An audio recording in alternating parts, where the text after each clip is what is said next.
জাতীয় নির্বাচন ঘিরে দেশ জুড়ে উৎসবের আমেজ। ভোটের প্রচারে ছড়াচ্ছে উত্তাপ। প্রতিপক্ষের বিরুদ্ধে আছে নিয়ম ভাঙার জোরালো অভিযোগ।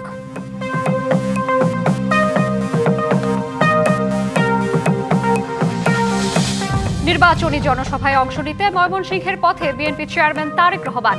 ফেরার পথে সভা করবেন গাজীপুর ও উত্তরায়।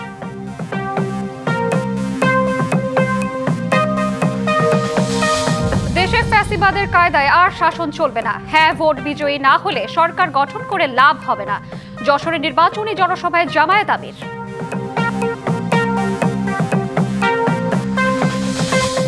এবং শীত আর তুষারে বিপর্যস্ত যুক্তরাষ্ট্র।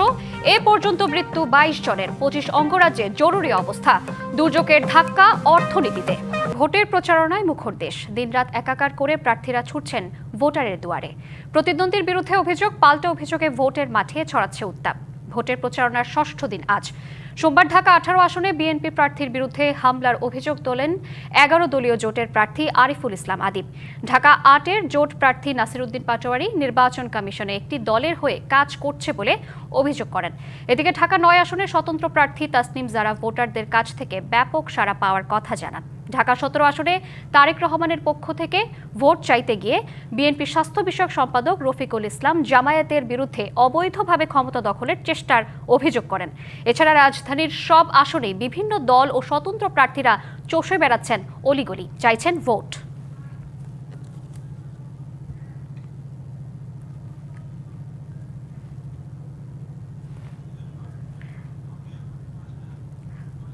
ফেব্রুয়ারি জাতীয় সংসদ নির্বাচনের ভোটকে ঘিরে সারা দেশে চলছে প্রচারণা। সকাল থেকে মধ্যরাত ভোটারের দুয়ারে দুয়ারে ছুটছেন প্রার্থীরা। বিভাগ, জেলা, উপজেলা ও ইউনিয়ন পর্যায়ে চলছে জনসভা, পথসভা ও গণসংযোগ। কর্মী সমর্থকদের সাথে নিয়ে সকাল থেকে গণসংযোগ করছেন প্রার্থীরা। ভোটারদের নিচ্ছেন নানা প্রতিশ্রুতি। একই সাথে ভোটের পরিবেশ সুষ্ঠু ও উৎসবমুখর করে তুলতে সবার জন্য লেভেল প্লেইং ফিল্ড নিশ্চিতের দাবি করছেন তারা। ভোটাররা বলছেন প্রতিশ্রুতির ফুলঝুরি নয়, যেসব প্রার্থী সত্যি গণমানুষের উন্নয়নে কাজ করবেন তাদের ভোট দেবেন। ময়মনসিংহে বিএনপি চেয়ারম্যান তারেক রহমানের নির্বাচনী জনসভার বিষয়ে আরও জানাতে যুক্ত হচ্ছেন সহকর্মী ইমরান হাসান রাব্বি। তারেক রহমানের আগমন ঘিরে নেতাকর্মীদের জমায়েত এবং তাদের মধ্যে কেমন উচ্ছ্বাস দেখতে পাচ্ছেন জানাবেন। শ্রাবন্তী, আসলে দীর্ঘ 22 বছর পর ময়মনসিংহে আসছেন বিএনপি চেয়ারম্যান তারেক রহমান। আর যার কারণে এবং এর পার্শ্ববর্তী যে টাঙ্গাইল, কিশোরগঞ্জ সহ ময়মনসিংহ বিভাগের শেরপুর, জামালপুর, নেত্রকোনা জেলার মানুষের আজকে দুপুর 2টা থেকে 2:30টার ভেতর ময়মনসিংহের সার্কিট হাউস মাঠে বক্তব্য রাখার কথা রয়েছে বিএনপি চেয়ারম্যান তারেক রহমানের। এবং যার কারণেই গত এক সপ্তাহ যাবৎ নিরাপত্তার চাদরে ময়মনসিংহ আজ 11:30টার দিকে ঢাকা থেকে রওনা হয়েছেন এবং 2:30টার দিকে এই সার্কিট হাউস মাঠের যে প্রস্তুত জনসভার মঞ্চ রয়েছে এখানে বক্তব্য দেওয়ার এবং নেতাকর্মী সমর্থকদের নির্দেশনা দেওয়ার কথা রয়েছে। একই সাথে আসলে গত রাত থেকেই বিভিন্ন জেলা থেকে নেতাকর্মী সমর্থকরা কিন্তু এই ময়মনসিংহের দিকে আসা শুরু করেছেন। আমরা দেখেছি সকাল থেকেই বিভিন্ন জেলা থেকে নেতাকর্মী এবং সমর্থকরা ময়মনসিংহের সার্কিট হাউস মাঠে প্রবেশ করা শুরু করেছেন। প্রখর রোদ, এই রোদের মাঝেও আসলে বিভিন্ন জায়গা থেকে দূর দূরান্ত থেকে নেতাকর্মীরা আসছেন শেষ সময়ে নির্বাচনকালীন যে নির্দেশনা দলের চেয়ারম্যানের পক্ষ থেকে সেই নির্দেশনা শোনার জন্য। আসলে এখানে ময়মনসিংহ বিভাগের যে 24টি আসন রয়েছে, 24টি আসনের যে বিএনপির মনোনীত প্রার্থীরা যারা রয়েছেন সেই প্রার্থীদেরকে এখানে মানুষের সাথে, সাধারণ ভোটারদের সাথে পরিচয় করিয়ে দেবেন তারেক রহমান। এবং একই সাথে এখান থেকে আগামী জাতীয় নির্বাচনের দলকে এবং তাদের বিএনপিকে জয় করার জন্য কার কি করতে হবে এবং কার কি দায়িত্ব, সে দায়িত্বও বন্টন করে দেবেন তিনি। এমনটাই আসলে আমরা জেলা বিএনপির পক্ষ থেকে জেনেছি। আসলে স্মরণকালের সকল যে জনসভা রয়েছে সেই জনসভার চাইতে আসলে অনেক বেশি মানুষ আজকে এখানে উপস্থিত হবে, এমনটাই জেলা বিএনপির পক্ষ থেকে আমাদেরকে জানানো হয়েছে। জেলা পুলিশের পক্ষ থেকে বেশ কয়েকটি স্তরে কিন্তু নিরাপত্তা এবং আইন শৃঙ্খলা বাহিনীর সদস্যদেরকে এখানে নিয়োজিত করা হয়েছে। আসলে এই ছিল আমার কাছে ময়মনসিংহের সার্কিট হাউস মাঠ থেকে জনসভার প্রস্তুতির সবশেষ খবর। শ্রাবন্তী, ধন্যবাদ আপনাকে। 12 ফেব্রুয়ারি হ্যাঁ ভোট বিজয়ী না হলে সরকার গঠন করে কোনো লাভ হবে না। যশোর নির্বাচনী জনসভায় এই মন্তব্য করেছেন জামায়াত ইসলামী আমির ডাক্তার শফিকুর রহমান। নির্বাচনী প্রচারণার অংশ হিসেবে মঙ্গলবার সকালে যশোর কেন্দ্রীয় ঈদগাহ ময়দানে সমাবেশে যোগ দেন জামায়াত আমির। এ সময় তিনি বলেন, জামায়াত ক্ষমতায় গেলে যশোরকে সিটি কর্পোরেশনে উন্নীত করা হবে। বলেন, জামায়াত দলের নয়, 18 কোটি মানুষের বিজয় চায়। এই দেশে ফ্যাসিবাদের কায়দায় আর শাসন চলবে না। ডাক্তার শফিকুর রহমান আরও বলেন, যে দল তার কর্মী বাহিনীকে সামনে রাখতে পারে, আগামীতে সে দল বাংলাদেশকেও সামনে রাখতে পারবে। মানুষের আকাঙ্ক্ষা নিরাপদ বাংলাদেশ গড়ে তোলার জন্য, ন্যায় বিচার নিশ্চিত করার জন্য দাঁড়িপাল্লায় ভোট চান জামায়াত আমির। গণভোটে হ্যাঁ মানেই হচ্ছে আজাদি, গণভোটে না তার মানে হচ্ছে গুলামি। এই গণভোট হলে দলীয় চাঁদাবাজির রমরমা ব্যবসা চলবে না। এই জন্য কেউ গণভোটে সন্তুষ্ট না। রাজধানীর শান্তিনগর এলাকা থেকে প্রচারণার খবর জানাতে যুক্ত হচ্ছেন সহকর্মী সানি আহমেদ। সানি, কেমন দেখছেন আজকের প্রচারণা? আসনের দুজন প্রার্থী মির্জা আব্বাস এবং নাসিরুদ্দিন পাটোয়ারি এই একটি ভেন্যুতে আসলে এখানে আসলে এখন একটি উত্তেজকর পরিস্থিতি তৈরি হয়েছে। এখানে আসলে নাসিরুদ্দিন পাটোয়ারি পৌঁছালে তাকে অন্য দলের সমর্থিত নেতাকর্মীরা তাকে ভুয়া ভুয়া স্লোগান দিতে থাকে। এক পর্যায়ে এখানে যে স্টেজটা হয়েছিল তারা আংশিক ক্ষতিগ্রস্ত হয়েছে দুই পক্ষের একটি হট্টগোলের মধ্যে, এবং এখনও সেই হট্টগোলটা চলছে। তবে এখন আগের থেকে একটু উত্তেজনা কম এই মুহূর্তে। তবে এখানে এখনও আসলে এখানে মির্জা আব্বাস ঠিক 12টা নাগাদ আসার কথা রয়েছিল এবং এখনও তিনি এসে পৌঁছান নাই। তবে তার সমর্থিত নেতাকর্মীরা ভুয়া ভুয়া বলে স্লোগান দিচ্ছেন এবং একই সাথে এখানে একটি উত্তেজনাকর এবং হট্টগোল এবং ডিম মেরে আসলে প্রতিবাদ জানানো হচ্ছে এবং এখানে একটি পিঠা উৎসব ছিল। হাবিবুল্লাহ বাহার কলেজ শিক্ষার্থীদের তরফ থেকে এখানে একটি পিঠা উৎসবের কথা ছিল। সেই পিঠা উৎসবকে কেন্দ্র করেই আসলে দুইজন প্রার্থী এখানে নির্বাচনী ত্রয়োদশ জাতীয় সংসদ নির্বাচনের নির্বাচনী প্রচারণা করার জন্য এখানে আসার কথা ছিল এবং ইতিমধ্যেই নাসিরুদ্দিন পাটোয়ারি এসে তিনি পৌঁছালে এবং তৎক্ষণাৎ এখানে একটি উত্তেজনাকর পরিস্থিতি তৈরি হয় এবং মির্জা আব্বাসের প্রার্থীর সমর্থিত নেতাকর্মী যারা এখানে রয়েছেন তারা আসলে ভুয়া স্লোগান দিয়ে আসলে এখানে মুগ্ধ করে রয়েছে, এরকমটা আমরা দেখতে পাচ্ছি। একই পর্যায়ে আমরা নাসিরুদ্দিন পাটোয়ারিকে এখানে দেখছি, তিনি এখানে অবস্থান করছেন এবং তাকে উদ্দেশ্য করে ডিম নিক্ষেপের একটি ঘটনা আমরা দেখতে পাচ্ছি। তো হাবিবুল্লাহ বাহার কলেজ থেকে এই ছিল সর্বশেষ পরিস্থিতি। এখানে একটি উত্তেজনাকর পরিস্থিতি এখনো চলমান। সানি, আপনাকে ধন্যবাদ। দেশ জুড়ে বইছে নির্বাচনের জোর হাওয়া। 12ই ফেব্রুয়ারি হবে ত্রয়োদশ জাতীয় সংসদ নির্বাচন।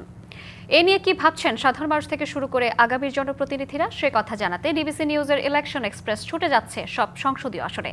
এখন রয়েছে সংসদীয় আসন 179, ঢাকা 6।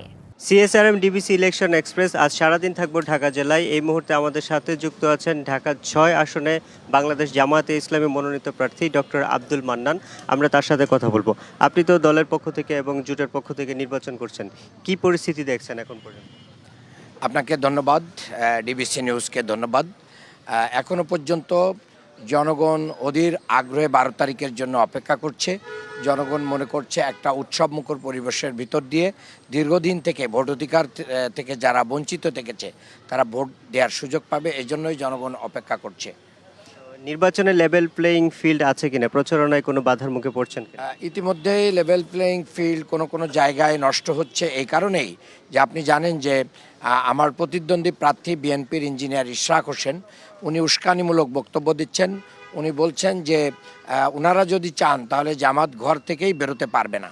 এই রকম একটা বক্তব্য দিয়ে উনি কর্মী বাহিনীদেরকে মাঠ লেভেলে একটা উস্কানি দিয়ে দিচ্ছেন, যার কারণে আমার বিভিন্ন জায়গায় পুরুষ এবং মহিলা কর্মীদেরকে হুমকি দেওয়া হচ্ছে, তাদেরকে বাড়ি থেকে বের করতে দেওয়া হবে না, পরবর্তীতে দেখে নেওয়া হবে, এরকমের অনেকগুলো কথা বলছে এবং প্রশাসনের অনেকেই তাদের ফেভার করছে।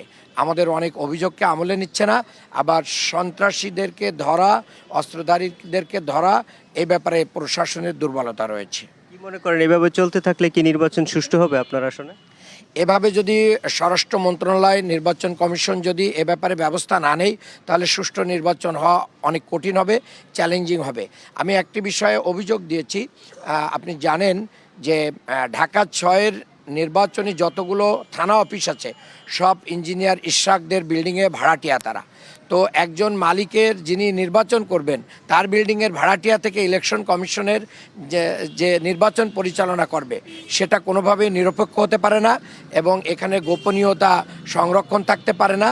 ব্যালট থেকে অন্য জিনিস কি হতে পারে, ছিনতাই হতে পারে, এগুলো মিস ইউজ হতে পারে। এজন্য আমরা লিখিতভাবে জানিয়েছি, কিন্তু এখনো পর্যন্ত আমাদের কোনো উত্তর আমরা পাই নাই। আমাদের সাথে যুক্ত হওয়ার জন্য আপনাকে অসংখ্য ধন্যবাদ। সিএসআরএম ডিবিসি ইলেকশন এক্সপ্রেস আজ সারাদিন থাকবো এই জেলায়। পরবর্তী সংবাদে নতুন কোনো প্রার্থী নিয়ে আপনাদের সামনে হাজির হব। আমাদের সাথেই থাকুন, ভালো থাকুন। মাঘ মাসে একটু একটু করে বিদায় নিচ্ছে শীত। রাজধানীতে রাতে আর সকালে একটু শীতের ছোঁয়া থাকলেও দিনভর বইছে ফাল্গুনের হাওয়া। দেশের উত্তরাঞ্চলেও কমেছে শীতের তীব্রতা। রাতে একটু কুয়াশা থাকলেও সকাল থেকে সূর্যের আলোয় পরিস্থিতি স্বাভাবিক হয়ে উঠছে। দিনে তাপমাত্রা বাড়ছে প্রতিদিন। উত্তরের জেলা ঠাকুরগাঁওয়ে কয়েকদিন ধরেই তাপমাত্রা প্রায় অপরিবর্তিত রয়েছে।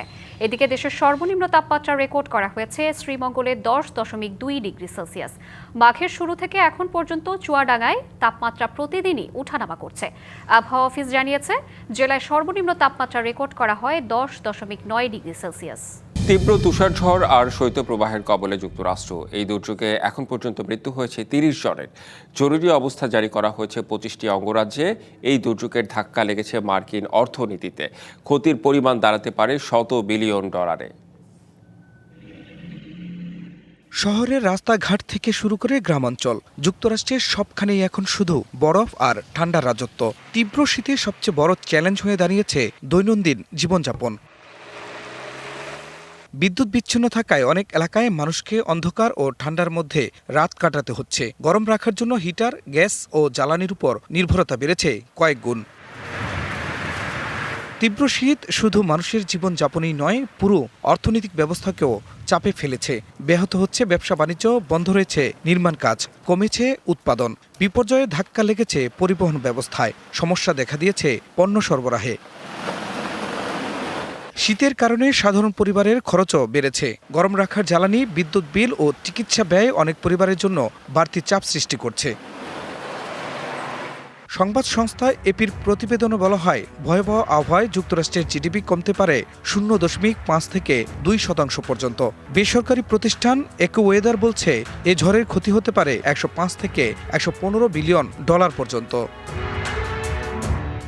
এর আগে 2021 সালে টেক্সাসের তুষারঝড়ে ক্ষতি হয়েছিল প্রায় $26 বিলিয়ন। বিশেষজ্ঞরা বলছেন এবারও ক্ষতি হতে পারে বড় অঙ্কের। তবে এমন পরিস্থিতিতে সবখানেই ক্ষতি হয় না, কোথাও কোথাও ব্যবসাও বাড়ে।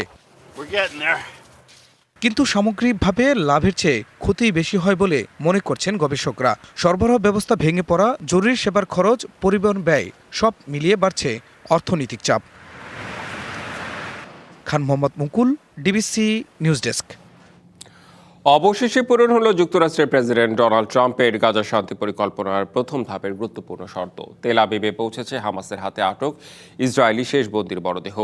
ইসরায়েলি সেনাবাহিনী এক বিবৃতিতে জানায়, 840 দিনের বেশি সময় গাজায় আটক থাকা পুলিশ কর্মকর্তা গিভিলির মরদেহ শনাক্ত করা হয়েছে। এক বিবৃতিতে হামাসের মুখপাত্র হাজেম কাশেম বলেন, গিভিলির মরদেহ উদ্ধারের ঘটনা পরিকল্পনার প্রতি হামাসের অঙ্গীকারকে নিশ্চিত করে। অন্যদিকে শেষ বন্দির মরদেহ উদ্ধার হওয়ায় যুক্তরাষ্ট্রের প্রেসিডেন্ট ডোনাল্ড ট্রাম্পের প্রশংসা করেছেন ইসরায়েলের প্রধানমন্ত্রী বেনিয়ামিন নেতানিয়াহু। এ মরদেহ উদ্ধারের ফলে রাফা সীমান্ত পথ সীমিতভাবে পুনরায় খোলার পথ সুগম হতে পারে। গাজা পরিচালনার জন্য যুক্তরাষ্ট্র সমর্থিত ফিলিস্তিনি টেকনোক্র্যাট কমিটি জানিয়েছে, সীমান্ত পথটি চলতি সপ্তাহেই খুলে দেওয়া হবে। গাড়ি, কাঠ ও ওষুধসহ দক্ষিণ কোরিয়া থেকে আমদানি করা বিভিন্ন পণ্যের উপর শুল্ক বাড়িয়ে 25% করার ঘোষণা দিয়েছেন মার্কিন প্রেসিডেন্ট ডোনাল্ড ট্রাম্প। স্থানীয় সময় সোমবার সামাজিক যোগাযোগ মাধ্যম ট্রুথে দেয়া পোস্টে একথা জানান ট্রাম্প। একই সঙ্গে তিনি অভিযোগ করেন, ওয়াশিংটনের সঙ্গে করা বাণিজ্য চুক্তি যথাযথভাবে বাস্তবায়ন করছে না দেশটি।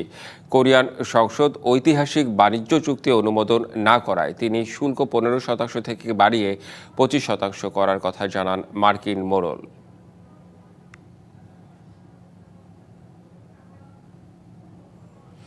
গ্রিসের মধ্যাঞ্চলীয় শহর ত্রিকালার কাছে একটি বিস্কুট কারখানায় ভয়াবহ বিস্ফোরণের পর অগ্নিকাণ্ডের ঘটনা ঘটেছে। সোমবার ভোরে ঘটে যাওয়া এই দুর্ঘটনায় 4 জনের মৃত্যু হয়েছে এবং আরও একজন নিখোঁজ রয়েছেন বলে জানিয়েছে দেশটির দমকল বাহিনী।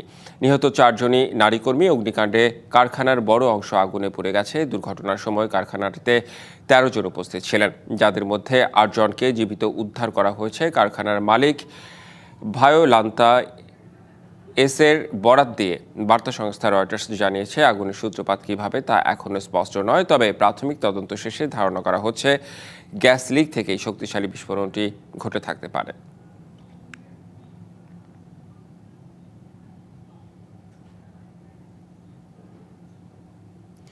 পৃথিবীর মানচিত্রে একেবারে প্রান্তে দাঁড়িয়ে থাকা এক জনপদ গ্রিনল্যান্ডের ইতর্কতর্মতীয়, চারদিকে শুধু বরফ, পাহাড় আর উত্তাল আর্কটিক প্রকৃতি।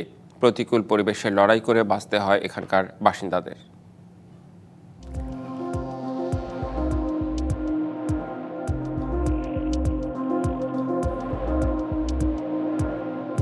বরফে মোড়া পাহাড়, আকাশে হালকা মেরু আলো, এমন নৈসর্গিক সৌন্দর্য গ্রিনল্যান্ডের দূরের জনপদ ইকুর্তুমিতের। রাজধানী নুক থেকে 700 কিলোমিটার দূরে বরফে ঢাকা গ্রামে মাত্র 3 থেকে 400 মানুষের বসবাস। একে বলা হয় পৃথিবীর শেষ জনপদ। আধুনিক শহরের কোলাহল নেই ব্যস্ত সড়ক। ইকুর্তুমিতের ঘরবাড়ি ছোট, কাঠের তৈরি, রঙিন। এই উজ্জ্বল রং শুধু সৌন্দর্যের জন্য নয়, দীর্ঘ শীত আর সাদা বরফের মধ্যে দিক নির্দেশনার কাজও করে। এ অঞ্চলের শীতকালে তাপমাত্রা নেমে যায় -30 ডিগ্রিরও নিচে। তাই ঘরের ভেতর সবসময় হিটার চলে। দেয়াল পুরু করে তৈরি, জানালা ছোট, যাতে উষ্ণতা ধরে রাখা যায়। এখানকার মানুষের জীবিকা মূলত শিকার আর মাছ ধরার উপর নির্ভরশীল। প্রজন্মের পর প্রজন্ম ধরে ইনুইট সংস্কৃতি টিকে আছে এই গ্রামে। আধুনিক প্রযুক্তির ছোঁয়া লাগলেও কুকুরটানা স্লেজ এখনও এখানকার যোগাযোগের একমাত্র মাধ্যম। বছরে একটা দীর্ঘ সময় সূর্যের দেখা মেলে না। গ্রীষ্মে দিনের পর দিন রাত নামে না। সময়ের এই অদ্ভুত নিয়মের সঙ্গেই মানিয়ে নিয়েছে ইকুর্তুমিতের মানুষ। সভ্যতার কোলাহল থেকে বহু দূরে প্রকৃতির সঙ্গে সহাবস্থানের এক নিঃশব্দ গল্প গ্রিনল্যান্ডের Ittoqqortoormiit. Khan Mohammad Mukul, DBC news desk. DBC world এই ছিল এখনকার মতো। ডিবিসি নিউজের সংবাদগুলো পড়তে ভিজিট করুন dbcnews.tv আর ভিজিট করুন ডিবিসি নিউজের ফেসবুক পেজ এবং ইউটিউব চ্যানেল। সঙ্গেই থাকুন।